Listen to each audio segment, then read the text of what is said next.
नमस्कार, बहुत स्वागत है आपका। आप देख रहे हैं जी न्यूज। मैं हूं आपके साथ पूजा और जैसा कि आप देख सकते हैं कि हमारे स्टूडियो में एक विशेष पैनल मौजूद है।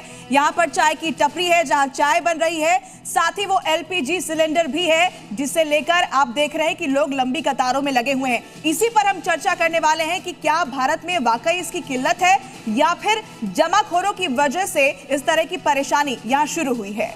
नमस्कार, बहुत बहुत स्वागत है आपका। आप देख रहे हैं जी न्यूज और मैं हूं आपके साथ अनुपमा झा। और इसीलिए हम बार बार कह रहे हैं जमाखोरों भारत छोड़ो, क्योंकि मिडिल ईस्ट में युद्ध के दौरान तेल गैस की सप्लाई पर संकट की खबरों से देश में हंगामा मचा हुआ है। सिलेंडर को लेकर लोग एक तरफ परेशान है, कहीं लंबी लाइन तो कहीं सप्लाई नहीं मिल रही, जबकि ढाबे, रेस्टोरेंट और होटल्स में सिलेंडर की वजह से अब मेन्यू चेंज करने पड़े हैं। और देखिए, युद्ध की वजह से दाम बढ़ाया गया है, जबकि सरकार का दावा यह है कि देश में पर्याप्त स्टॉक मौजूद है। लेकिन फिर सवाल यही उठता है कि पैनिक मचा क्यों है? क्या सिलेंडर की कालाबाजारी की जा रही है? इससे जुड़ी एक पूरी रिपोर्ट आपको दिखाते हैं।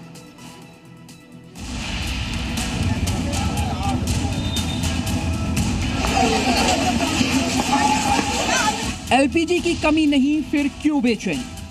देश के अलग अलग हिस्सों में घरेलू गैस सिलेंडर के लिए कतार को देख आपके मन में भी यही सवाल उठ रहा होगा कि आखिर जब देश में गैस की किल्लत नहीं है तो फिर इतने सारे लोग क्यों जुट गए हैं। सभी देशवासियों से ये अपील करना चाहूंगी कि अफवाहों पर विश्वास न करें, पैनिक बाइंग न करें। सरकार लोगों से अपील कर रही है कि अफवाहों पर ध्यान न दें। देश में गैस या पेट्रोल डीजल की कमी नहीं है। यहाँ तक कि कई राज्यों के मुख्यमंत्री तक जनता से ये अपील कर चुके हैं। जानबूझकर कांग्रेस पार्टी और उसके नेता लोगों में भ्रम पैदा करते हैं, भय पैदा करते हैं और उनको कतारों में खड़ा कर रहे हैं। एक प्रकार से सप्लाई साइड डिसरप्ट हो जाए, ये उनका प्रयास है। पैनिक का आलम यह है कि जहां आम दिनों में देश भर में 45 से 50 लाख सिलेंडर की बुकिंग होती थी, वो मौजूदा वक्त में बढ़कर 85 से 90 लाख हो गई है। यूपी के नोएडा में हम ग्राउंड जीरो पर पहुंचे और हालात देखकर हैरान रह गए।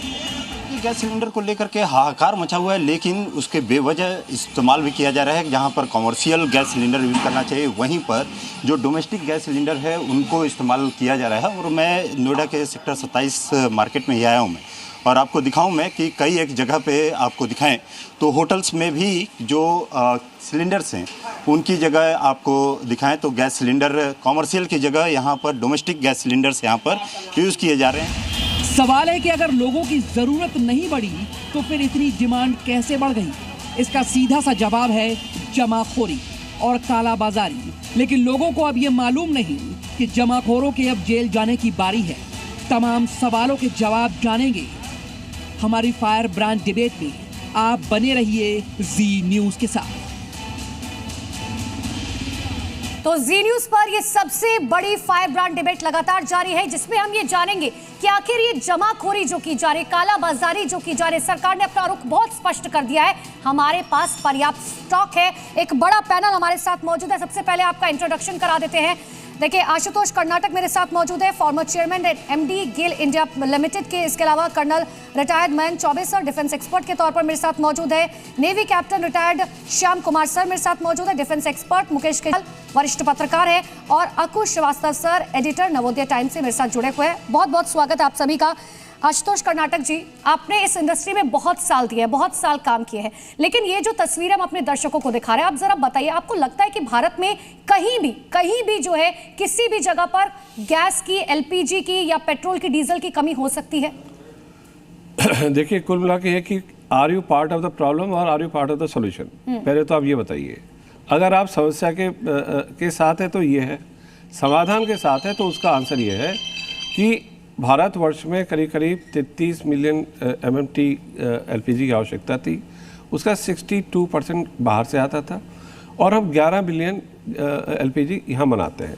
इसके अलावा हमारे मंत्रालय ने जो MOPNG है, उन्होंने आदेश दिए हैं जितने भी LPG कंपनी है, जैसे इंडियन ऑयल है, HPCL है, BPCL है, गेल है और बाकी नायरा है, रिलायंस है, इन्होंने भी अपना एलपीजी प्रोडक्शन बढ़ा के 11 से करीब 15 हो गया है। तो करीब देखिए, हमें जो आवश्यकता होती थी पूरे सिलेंडर, अभी आपकी रिपोर्ट ने दिखाया करीब 53 लाख सिलेंडर की, और आज की डेट में हम लोग कम से कम 25 लाख के आसपास सिलेंडर भर रहे होंगे, ये मेरा अनुमान है जो मैंने कैलकुलेशन करी है। तो उसके हिसाब से डोमेस्टिक गैस को तो कोई प्रॉब्लम होनी नहीं चाहिए। अच्छा, हमेशा देखिए प्रॉब्लम को टुकड़ों में करना चाहिए, इसको हम बोलते हैं A+B। A is domestic, B is your A+B+C rather. A is domestic, B is your commercial and C is auto LPG. Auto LPG जो साउथ में बहुत ज्यादा है, उन्होंने पीएनजी की जगह एलपीजी का इस्तेमाल किया। लोगों ने यहाँ पर भी, हमारे पड़ोस में सज्जन रहते हैं, उनके अभी भी एलपीजी है, भाई आपने पीएनजी क्यों नहीं लगाया? तो हम लोग कभी कभी समस्या के खुद ही उसके सारथी बनते हैं, हम लोग समस्या पैदा करते हैं। तो जहाँ तक मेरी बात है, अच्छा दूसरा, जितने भी हमारे सिलेंडर आ रहे हैं अगर हम उसे किफ़ायत से करें, हम हर जगह ये बोल रहे हैं भाई it is the time of the citizens, citizen should also take the responsibility. अगर वो अपना एलपीजी में थोड़ा सा कम करे, देखिए समस्या है, समस्या नहीं है, इससे नकारा नहीं जा सकता, लेकिन ये समस्या किस लेवल की है? समस्या की मैच्योरिटी हम एक एस कर्व से लेते हैं, level 0, level 1, level 2 and level 3। अभी हम लेवल 0 में नो प्रॉब्लम, लेकिन आपको ध्यान रखना चाहिए लेवल 1 में हम लोग हैं जहाँ समस्या है और यहाँ पर कोई दवा की आवश्यकता है, और वो दवा गवर्नमेंट ने दे दी है कि भाई आप डोमेस्टिक एलपीजी बढ़ाइए और इंपोर्ट करिए, इंपोर्ट से गैस लेके आइए। अब इंपोर्ट से गैस को ये थोड़ी कि आपने आज ऑर्डर किया अमेजन की तरह आपको एलपीजी आ गई। लेकिन सर जरा हम इन तस्वीरों पर भी बात कर लेते हैं। ये जो लाइन लगी है, हमारा मुद्दा भी यही है कि क्या वाकई लोग ज्यादा पैनिक हो रहे हैं, अपने घरों में स्टोर करना चाह रहे हैं, इस वजह से इतनी लंबी कतार लगी है, या किल्लत है? ये तस्वीरें देखकर क्या लग रहा है? ये जो है ना, देखिए इसका जो आंसर ये है कि हमने, मीडिया ने इसका एम्प्लीफिकेशन अर्ली सिग्नल को बहुत बढ़ा के कर दिया। इट इज ये समस्या, देखिए पहला समस्या क्या होता है, you need to accept it, it is there, yes और नो, यस है, लेकिन अगर आप उसको बिल्कुल बढ़ा देंगे, जैसे आपने दिखा कि कितने सिलेंडर की जगह 85। ठीक है आशुतोष सर, आप सही कह रहे हैं कि देखिए जो तस्वीरें सामने आ रही, लोगों में पैनिक ज्यादा, और हमारी भी कोशिश ये है कि लोग जो है वो पैनिक ना करें। देखिए सरकार, मैं फिर से जी न्यूज के जो दर्शक है वो आप समझिए कि सरकार बार बार कह रही है, हमारे साथ आशुतोष जी भी मौजूद है, इतने साल उन्होंने इंडस्ट्री में काम किया, जो साफ तौर पर कह रहे हैं हमारे पास पर्याप्त स्टॉक है, और भारत सरकार भी सेम ये बात कह रही है। अंकुश सर, लेकिन जिस तरीके से अब नियम बदल दिए गए हैं, सरकार ने आज साफ तौर पर ही कह दिया कि जिसके पास एलपीजी है वो पीएनजी नहीं ले सकता, जिसके पास पीएनजी है वो एलपीजी नहीं ले सकता, आपको सिर्फ एक पाइपलाइन दी जाएगी, या तो एलपीजी या पीएनजी। क्या आपको लगता है कि इससे जो जमाखोरी की जा रही थी, जो कालाबाजारी की जा रही थी, अब उस पर रोक लगेगी? देखिए, जहाँ तक आपके सवाल के पहले एक बात तो कहें, जिस देश में आशंकाओं के चलते आधे से ज़्यादा आदमी बीमार हैं, जिस देश में जरा सी बात हो जाती है कि साहब नमक हो सकता है कि इस बार कम मिलेगा, तो लोग नमक होल्ड करने लगते हों, जिस देश में आलू प्याज का पता लगने लगता है कि महाराष्ट्र से अभी प्याज चली नहीं है और मुश्किल होगी तो लगेगा प्याज होल्ड कर जाए, उस देश के लोगों की ये सबसे बड़ी समस्या है कि जो समस्या होती नहीं उसको महासमस्या बना के पेश कर दी जाती है। समस्या है ये सब मानना है। ये सब भी जो कदम है जो अभी सरकार ने आज 13 दिन बाद 12 दिन बाद किए हैं, इसको पहले दिन ही यही होता है काम मिनिस्ट्री का और मिनिस्ट्री के बड़े अफसरों का कि आशंका को देखें, समझें, अगर लोगों को लग रहा है तो जो भी नियम कानून लागू बाद में करने हैं वो अभी कर देते। पीएनजी वालों को एलपीजी देने का कोई मतलब ही नहीं, क्यों दे रहे हैं आप उसको? उसी तरीके से आप लिमिटेड उसमें रखिए और लोगों को भी कहिए कि हम आपके घर पहुंचाएंगे, आप हमें सिर्फ फोन करिए, घर पहुंचाएंगे, हमारे पास आने की जरूरत ही नहीं है, लाइन लगाने की जरूरत ही नहीं है। अगर आप ये सिस्टम दें तो ये जो नाटक तमाशा ब्लैक ये सब हो रहा है, ये सब बंद हो जाएगा।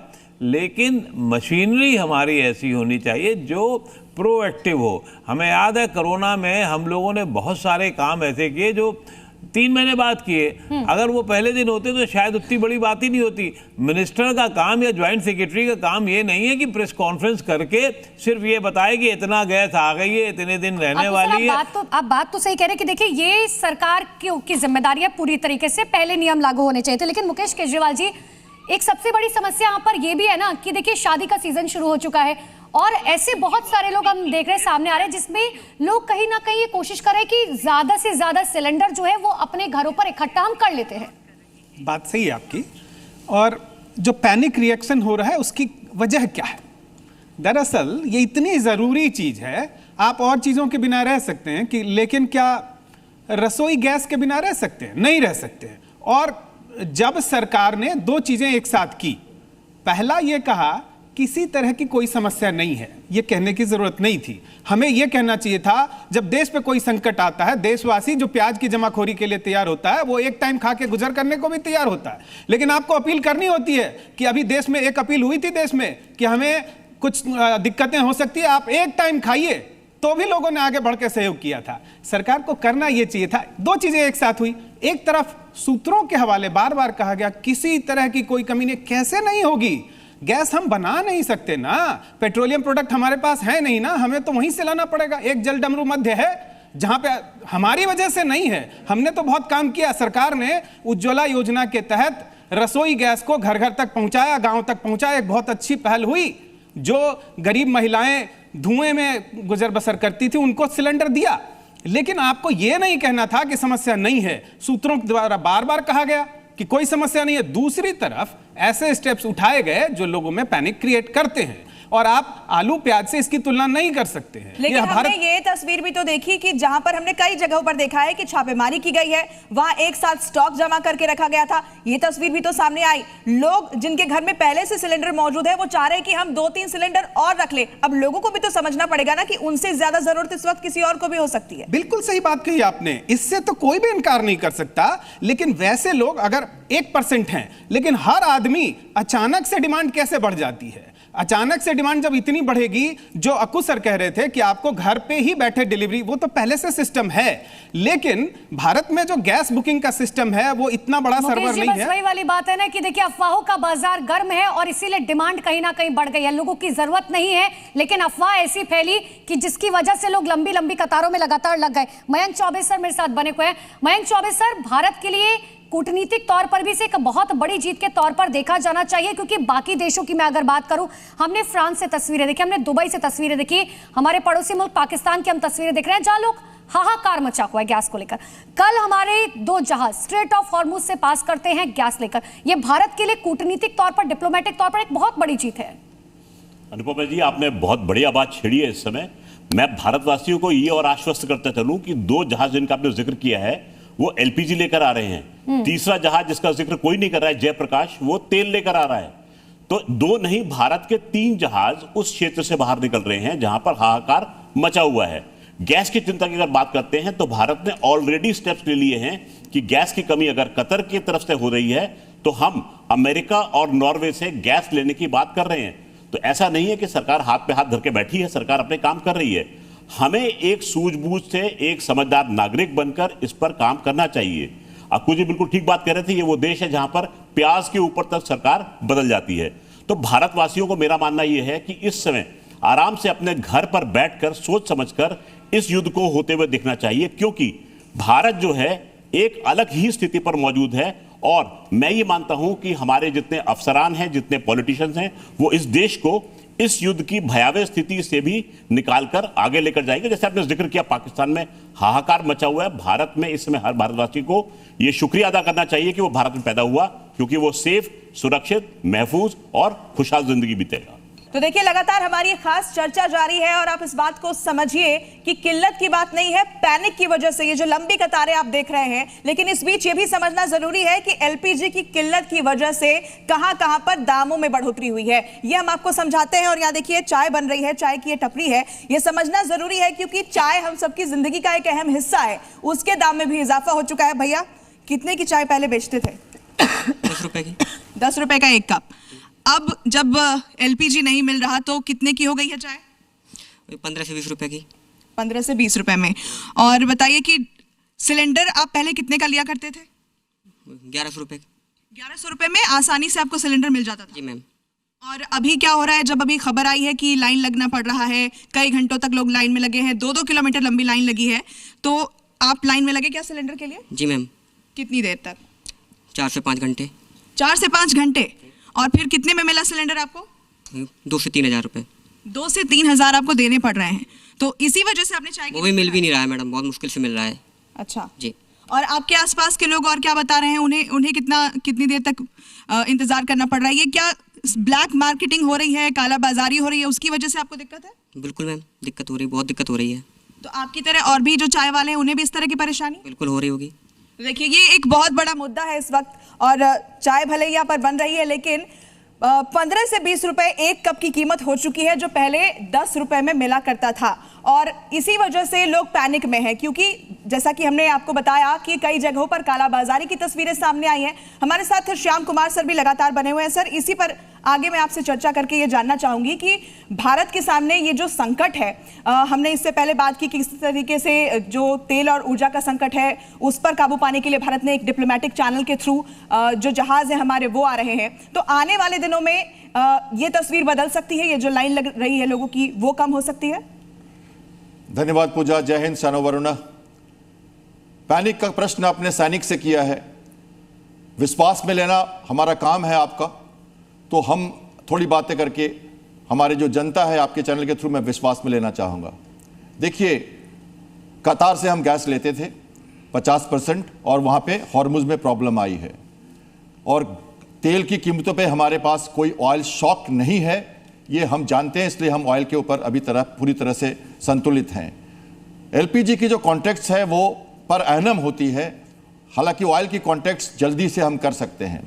5 दिनों में गैस हमारी कतार से आती थी, अब हमें रेड सी से जाना पड़ेगा, अफ्रीका, रशिया या अमेरिका जब हम कह रहे हैं यहाँ तक 30 दिनों का समय लगेगा, तो उसका बैक रिएक्शन होगा। मुझे थोड़ी सी बात कहने दीजिए।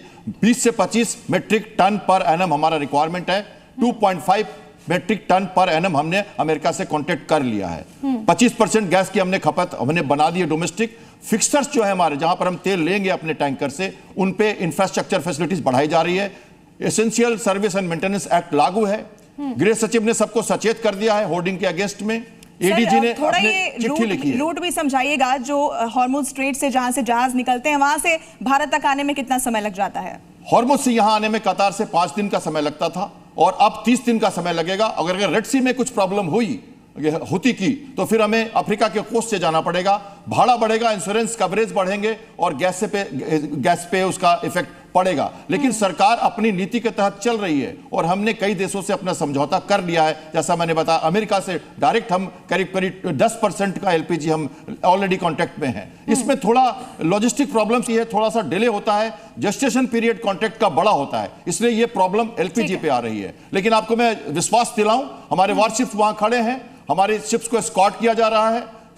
आईएनएस सूरत और उसके 5 शिप्स लगातार ओमान की खाड़ी में मौजूद हैं और जितने भी टैंकर हॉर्मुज से निकाले जा रहे हैं, हमारी डिप्लोमेसी की बिना, आप जानते हैं ईरान के साथ हमारा अच्छा रिलेशन है, उन्होंने सेलेक्टिव मूवमेंट। बिल्कुल श्याम सर, और यही वजह है कि हमारी डिप्लोमेसी की वजह से ही हमारे 2 जहाज अब भारत आ रखे हैं। तो देखिए, चर्चा लगातार जारी है। एक तरफ सरकार बार बार लोगों से कह रहे हैं कि अफवाह पर ध्यान ना दे, और इसीलिए जी न्यूज आपके लिए सबसे बड़ा, सबसे खास प्रोग्राम करा है। लेकिन आशुतोष कर्नाटक जी, जिस तरीके से श्याम सर भी बता रहे थे कि ये भारत की डिप्लोमेसी, लेकिन मैं आपसे ये बात समझना चाह रही हूँ कि अगर स्ट्रेट ऑफ हॉर्मुज, अभी फिलहाल हमारे 2 जहाज तो निकल गए, लेकिन अगर आने वाले समय में जिस तरीके के हालात चल रहे, हो सकता है कि बहुत ही विध्वंसक हो जाएगी। अगर पूरी तरीके से स्ट्रेट ऑफ हॉर्मुज बंद हो जाता है, जो भारत के लिए भी अगर बंद रहता है, तो हमारे पास कितनी सप्लाई है या कितने दिन तक भारत के पास जो है सप्लाई है जो चल सकती है 120-130 करोड़ जनता के लिए? देखिए, जितने भी हमारे कनेक्टिविटी है, जो मेरे पास डेटा है या मेरी समझ है, हम लोग आराम से 20-25 दिन उसमें निकाल सकते हैं, कोई दिक्कत नहीं है। क्योंकि देखिए, 11 मीट्रिक टन तो पैदा कर ही रहे हैं, और उसको हमने जो रिफाइनरी को मैंने पहले बार बताया था कि उनको प्रोडक्शन इन्हांसमेंट हो रहा है, तो 15 मीट्रिक टन तो है ही है।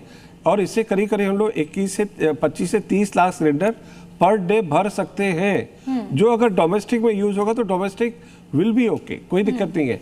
हाँ, अब अलबत्ता जो कमर्शियल सप्लाई है और जहाँ होर्डिंग हो रही है, और जो जैसे अभी एक आपने पिक्चर दिखाई नोएडा में, उसमें चूल्हे में किसी के होटल में डोमेस्टिक सिलेंडर यूज हो रहा है, तो वो एक कष्ट रहेगा। आशुतोष सर, लेकिन अगर आप कहीं ना कहीं आप डोमेस्टिक की बात करें, अगर आप कमर्शियल सिलेंडर बंद कर देंगे तो देश की अर्थव्यवस्था पर भी असर पड़ेगा, बिकॉज एक बहुत बड़ा हमारे अर्थव्यवस्था इकोनॉमी जो है वो फूड से, ऑनलाइन डिलीवरी से, इन चीजों से चलती है। देखिए, तब तक हमारे जो एक्सपोर्ट हमने कॉन्ट्रैक्ट नए किए ना, वो आ जाएंगे। मतलब हमें जो कष्ट है सही में 10 से 15 दिन के आसपास मेरे को दिख रहा है। तब तक हमारे जो एक्सपोर्ट कॉन्ट्रैक्ट जो नए हुए हैं, चाहे वो ऑस्ट्रेलिया से हुआ है, कनाडा से हुआ है, नॉर्वे से हुआ है, अल्जीरिया से हुआ है, नाइजीरिया से हुआ है, तो इनकी जो एलपीजी सप्लाई वो आ जाएगी। और हमारे मेरे ख्याल 7 या 8 एलपीजी टैंकर हॉर्मुज में, वो स्लोली, क्योंकि डिप्लोमेसी भी हमारी काम कर रही है, उससे भी चीज़ें इंप्रूव होंगी। So we are, I think, देखो, हमको हमेशा we should be on the सकारात्मक मोड, पॉजिटिव थिंकिंग होनी चाहिए that this day will also pass. बिल्कुल। आपको सर से मेरा सवाल है, सर हम क्यों ना इस प्रॉब्लम में सॉल्यूशन की बात करें, क्योंकि एक संकट दुनिया के सामने है, वो हमें पता है, वो संकट जो भारत ने क्रिएट नहीं की है, लेकिन इस बीच जिस तरीके से कालाबाजारी हो रही है, जिस तरीके से जमाखोरी की जा रही है, ये एक बहुत बड़ी वजह बन रहा है। हमें इस समय में क्या करना चाहिए? हमारे दर्शकों को समझाइए कि पैनिक नहीं होना है, क्योंकि हमारी मुहिम यही है, हम जमाखोरों के खिलाफ अपनी आवाज बुलंद कर रहे हैं। देखिए, जहां तक पैनिक नहीं होना है तो सबसे पहले तो नागरिकों को चाहिए, जो यूजर हैं उनको चाहिए कि वो पैनिक नहीं हो, लेकिन उसके ज़्यादा फिर जो है ऊपर जो अफसरों के लेवल का काम है वो भी उतने ही कड़क तरीके से नज़र आना चाहिए कि कहीं पर भी एक ज़रूरत से ज़्यादा, अगर किसी घर में 2 सिलेंडर दिख जाए तो उनका सिलेंडर जब्त कर लीजिए। किसी होटल में जो पर्याप्त, अगर उनकी संख्या 3 होनी चाहिए तो 3 के बाद चौथा हो तो वो जब्त करिए।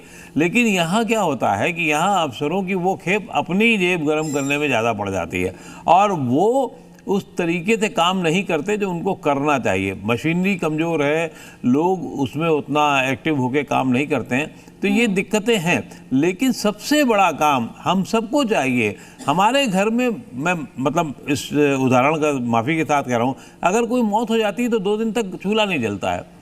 अगर एक दिन एक वक्त में चूल्हा नहीं जलेगा तो कुछ डबल रोटी से लेकर न जाने जो चीज़ें आपको उपलब्ध होती है उससे काम चला लिए, एक दाल चावल से काम चला लिए, एक दाल रोटी से काम चला लिए, कोई ज़रूरी थोड़ी 5 पकवान बने।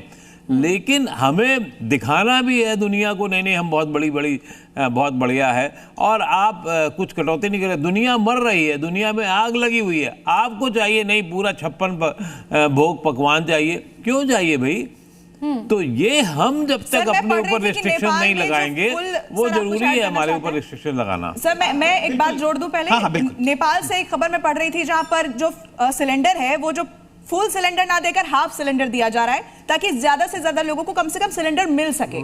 हाँ, ऐसे इनोवेटिव स्टेप्स उठाने पड़ेंगे और लोगों को भी काबू तो रखना पड़ेगा। और सही बात है, अगर ये हकीकत सामने लाई जाए कि हमारे पास इतने समय के लिए ये कमियां हो सकती हैं तो लोग उसके लिए, लेकिन एक बड़ी तैयारी मैं ये जानना चाहता हूं कि क्या भारत जैसे देश को एक कंज्यूमर के तौर पे हमें लगता है कि अचानक से हो गया और एक स्ट्रेट ऑफ हॉर्मुज में जो जल डबनुबद्ध है वहां पे कोई समस्या आ गई, उसकी वजह से हमें एलपीजी की समस्या। क्या गैस कंपनियां भी ऐसे ही सोचती हैं? क्या पेट्रोलियम मंत्रालय भी ऐसे ही सोचता है? क्या भारत सरकार भी ऐसे ही सोचता है? उसे पता ही नहीं था, अचानक से हो गया सब कुछ? ऐसा नहीं होता है। एक स्ट्रेटेजिक रिजर्व नाम की चीज होती है, और जैसा कि अभी हमारे को पैनलिस्ट ने बताया, उन्होंने कहा कि लगभग 20 दिन का स्टॉक है। ये स्टॉक में अगर हम strategic reserve plus refinery plus जो कंपनियों के स्टॉक हैं उन सबको मिला देते होंगे तब 20 दिन का होता होगा। हमें ये बहुत बड़ी तैयारी करने की जरूरत होती है एक देश के तौर पे। आज भी हमें इससे सबक ये सीखना चाहिए कि ठीक है, हमें जागरूकता भी लानी है, लोग होर्डिंग ना करें, आम आदमी भी कर रहा है, उस पर तो सख्ती भी कीजिए, जागरूकता भी लाइए, लेकिन एक देश के तौर पे कम से कम अब तो हमें ये सबक ले लेना चाहिए कि हमारा जो स्ट्रेटेजिक रिजर्व है, अमेरिका के पास अगर 100 दिन का हो सकता है, चाइना 90 दिन का कर सकता है, हम कुछ तो और बढ़ाने की सोचें। बिल्कुल मुकेश जी, आप देखिए स्ट्रेटेजिक रिजर्व की बात। हाँ। मैं देखिए सुना मैंने एक न्यूज ये भी है सेम का, पूजा जो आप कह रही थी कि 20% जो प्रेशर है ना हमारी पाइप्स में कम कर दिया गया है। अब आपको पता भी नहीं चल रहा होगा, आप तो वही पकवान बना रहे हो और सब कुछ कर रहे हो, तो पर गैस बच रही है। हाँ। तो ये भी एक तरीका हो सकता है, टैसिट अरेंजमेंट, चुपचाप, कि आपका गैस की सप्लाई का प्रेशर कम कर दिया गया है और आप वही खाना बना रहे हो और वही जी रहे हो। और ये अच्छी बात है, ये अच्छी बात है। छोटे से पॉइंट और मैं जोड़, और इसके अलावा हमें डाइवर्सिफाई करना चाहिए। आज भी क्या हम सिर्फ एक रूट पे बहुत ज्यादा डिपेंडेंट हैं? फिर हमें यह भी देखना होगा कि 2020 के आसपास जब पेट्रोलियम प्रोडक्ट्स के दाम बहुत कम हुए थे, क्या हमने रिजर्व अपने बढ़ाए? क्या उसका हमने फायदा इस तरह से उठाया कि हम अपने रिजर्व की कैपेसिटी भी बढ़ाएं और साथ में हम इतना स्टॉक बढ़ा लें कि जब प्राइसेस बढ़ें तो हम उसका फायदा उठा सकें? ये जो प्राइसेस कम होते हैं उस समय कोई भी अगर स्ट्रेटेजिक थिंकिंग होगी तो वो इन चीजों को, बातों के बारे में आप बात कर रहे हैं मुकेश जी, भारत सरकार ने मुझे लगता है कि सारे द्वार सारे रास्ते जो है अपने अभी फिलहाल पूरी दुनिया के लिए खोल दिए मयंक सर। लेकिन 2020 की कोविड की अगर मैं बात करूं तो उस वक्त भी हमने देखा था कि जब कोरोना जैसी महामारी आई तो भारत में सबसे पहले क्या हुआ, नकली चीजें, नकली कालाबाजारी, नकली सैनिटाइजर मार्केट में आने लगे, नकली दवाइयां मार्केट में आने लगी जो स्टॉक होने लगी। और ठीक अब जब एक क्राइसिस आया है जिसको लेकर भारत सरकार बहुत क्लियर है, उस वक्त भी भारत सरकार ने कहा था कि हम तैयार हैं, आप चिंता मत कीजिए। आज भी भारत सरकार सेम कह रही है। ऐसे में सबसे ज्यादा जो प्रॉब्लम होती है वो होती है नकली और कालाबाजारी को लेकर। इसको लेकर आप क्या कहेंगे? जी, बहुत बढ़िया प्रश्न किया आपने अनुपमा जी। इस समय जरूरत है सोच समझकर निर्णय लेने की।